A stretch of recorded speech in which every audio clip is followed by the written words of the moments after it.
Baik Sobat Media NASA, kembali lagi bersama saya Nanda di pagi hari ini. Ini acara baru, tapi apa ya namanya ya bagusnya ya? Mungkin bising, bincang singkat. Oke. Di pagi hari ini berbeda dengan set biasanya. Kalau biasanya kan kita di studio, ini nggak ada monitor, nggak ada TV, jadi kita di tempat yang baru. Jadi kita bisa take di mana saja, terutama di sini juga, yaitu di Perpustakaan Cahaya. Salah satu tempat untuk belajar dan juga menggali ilmu di SMK Negeri 1 Nanggulan. Nah, di pagi hari ini tidak saya sendiri, nanti saya cuma ngomong sendiri aja nggak asik. Jadi saya punya teman baru di hari ini, ada Bu Erna di pagi hari ini. Semangat ya Bu Erna ya. Iya, Ini semangat. pengambilannya di pagi hari banget, jadi lumayan sarapannya baru saja masuk. Begitu. Di pagi hari ini Bu Erna terima kasih sudah hadir. Iya, sama-sama. Sebenarnya saya yang hadir ya, bukan Bu Erna yang hadir karena ini adalah tempat dari Bu Erna di Perpustakaan Cahaya. Gini nih Bu Erna, kalau kita kaitkan dengan sekarang ini, Mhm, yang namanya generasi kan sudah sampai di Gen Z, bahkan Gen Alpha ya. mhm. Terutama murid-murid ini ada yang antara Gen Z sampai Gen Alpha. Nah, kalau kita lihat sekarang antara Gen Z dan Gen Alpha itu kan semuanya sudah aktif di sosmed dan juga HP. Mhm. Menurut Bu Erna nih, bagaimana melihat fenomena saat ini yang lebih cenderungnya ke HP daripada ke buku? Nah, itu dia, Mas. Jadi, kenapa kemudian, di perpustakaan kami, terutama Mhm, Perpustakaan Cahaya itu menekankan ke literasi-literasi seperti itu, karena anak-anak itu memang cenderung ke media sosial, ke HP gitu ya, oke, daripada membaca buku. ya. Katanya kalau membaca buku itu mengantuk, tapi Ya, kalau di dalam HP karena ya memang ada audionya, ada mhm. videonya, ya otomatis mereka kan tidak merasa bosan ya, Oh karena iya, memang menarik sekali di situ.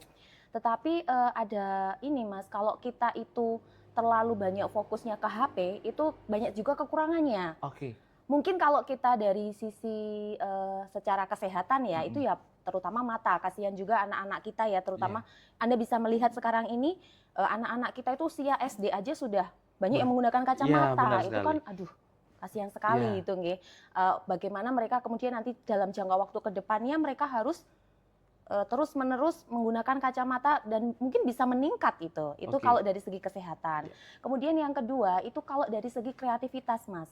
Jadi, kalau anak-anak itu hanya berkutat di HP saja, mereka tidak, membaca buku dari referensi literatur buku, itu kreativitasnya agak kurang. iya, Karena mereka seperti tidak bisa membayangkan berimajinasi secara sendiri, benar, tapi kayak udah ada di situ. Mereka mau berimajinasi di situ udah ada videonya, mau imajinasi apa gitu ya. iya, Sudah ada kontennya.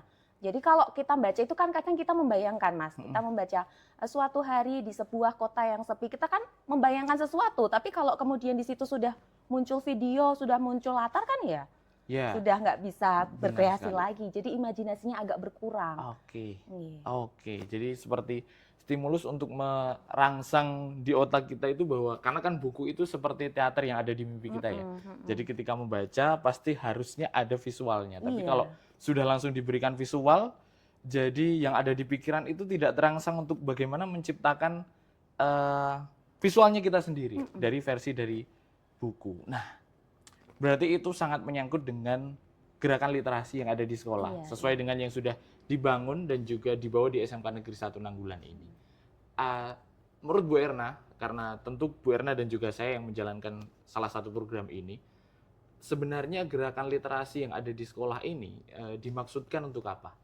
Maksudnya adalah biar siswa bisa menjadi lebih bijaksana aja Mas, ya. Oke, Dari dalam kehidupan ini sebenarnya kan literasi itu ada 3 tingkatan Mas. ya, Yang pertama itu kita harus bisa memahami dulu tentang literasi itu apa. Jadi kita paham dengan apa yang kita baca, apa yang kita lihat seperti itu. Kalau nanti kita udah paham, yang kedua kita harus bisa menganalisis, memaknai apakah ini bermanfaat untuk saya, apakah oke, tidak, seperti itu. Jadi harapannya nanti di tingkatan paling tertinggi adalah bisa mengambil sikap yang bijak tadi. Setelah dia bisa menganalisis, oh ternyata ini bermanfaat, oh ternyata ini tidak. Berarti harus saya ambil atau tidak, harus saya ikuti atau tidak, seperti itu Mas. Jadi oke, harapannya kalau mereka jadi pemimpin, bisa jadi pemimpin yang bijaksana. Kalau mereka nanti menjadi seorang apa ya, eh, pengusaha, dia juga pengusaha yang bijaksana. Maksud saya begini, misalnya ketika mereka literasi keuangan, ya, literasi finansial, mereka jadi tahu, oh kebutuhan saya itu sekian, kemudian modal saya sekian, ketika keuntungan saya sekian, saya harus berbagi bagaimana, dan itu mereka bisa menyiasati semua itu. Jadi jangan cuma asal, waduh, kok ternyata saya ini ya rugi ya, pinjaman online aja kayak gitu. Nanti kan itu malah mencelakakan. Atau mungkin saat ini juga banyak sekali konten-konten digital yang akhirnya mengarah ke judi online dan sebagainya. Nah, seperti itu harapannya kalau anak itu sudah bisa ke tahap literasi yang paling tinggi, itu mereka bisa hidup ini menjadi lebih baik lagi. Oke, jadi paling tidak mereka bisa melakukan filterisasi terhadap apapun yang masuk di diri mereka, betul sekali, Mas. agar bisa lebih bijak untuk memilih mana yang baik dan benar. Betul. Karena di fase sekolah ini yang paling tepat untuk menanamkan bagaimana menjadi seorang yang bijak itu tadi, bisa memilih baik dan benar. Nah, sejauh ini Bu Erna, yang sudah diterapkan atau yang sudah dilakukan di gerakan literasi sekolah ini apa aja?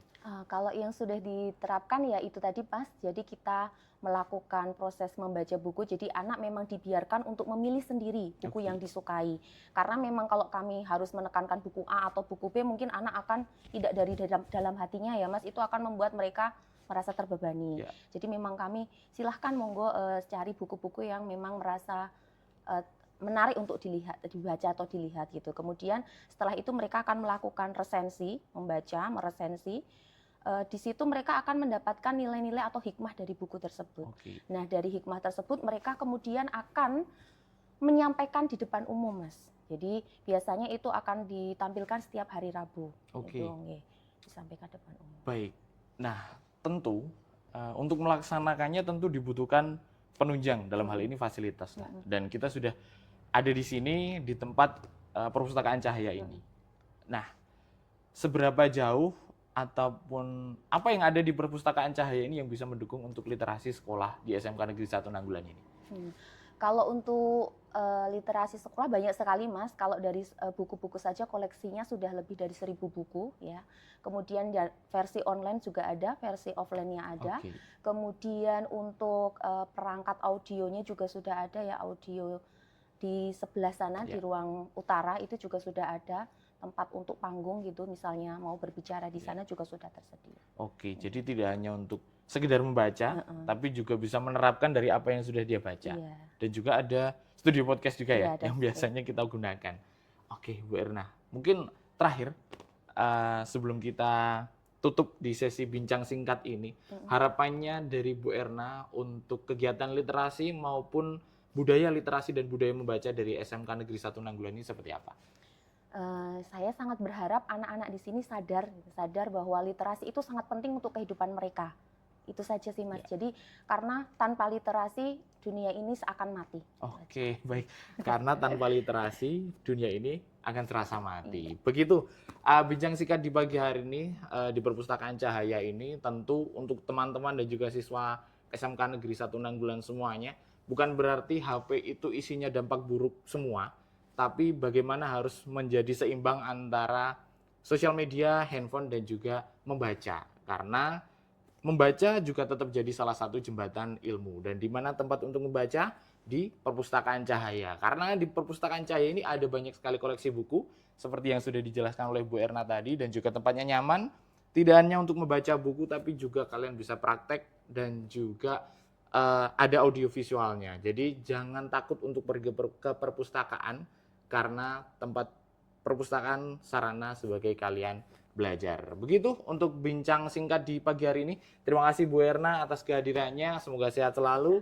Dan itu tadi Sobat Media NASA di bincang singkat pagi ini. Kita ketemu lagi di bincang-bincang selanjutnya.